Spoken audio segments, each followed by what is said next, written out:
മഴ പെയ്തു തോരുമ്പോൾ മണ്ണിൽ നിന്ന് വരുന്ന ഒരു പ്രത്യേകതരം സ്മെല്ലില്ലേ? മണ്ണിൽ ഉറങ്ങിക്കിടക്കുന്ന ചില ബാക്ടീരിയകളാണ് ഇതിന് കാരണം.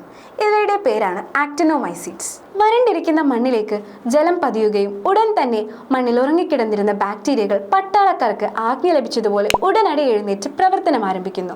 അപ്പോൾ അവയുടെ ശരീരത്തിൽ നിന്നും പുറത്തു വരുന്ന ഒരു പദാർത്ഥമാണ് ജിയോസ്മിൻ. ഇതാണ് ഈ സ്മെല്ലുണ്ടാക്കുന്നത്. ചിനി പെയ്യുന്ന മഴ വന്നു വീഴുമ്പോഴാണ് ഈ ഗന്ധം കൂടുതൽ ഉണ്ടാവുക.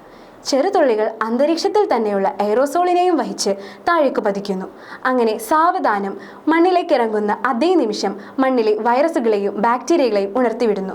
മണ്ണിൽ മഴ വന്ന് പതിക്കുമ്പോൾ തണുപ്പും ചൂടും തമ്മിലുള്ള പ്രവർത്തനത്തിന്റെ ഫലമായി ഉയരുന്ന ഒരു ചെറുനീരാവി പരിസരമാകെ പരക്കുകയും ചെയ്യുന്നു. ഇതാണ് പുതുമണ്ണിന്റെ ഗന്ധമായി നമുക്ക് അനുഭവപ്പെടുന്നത്.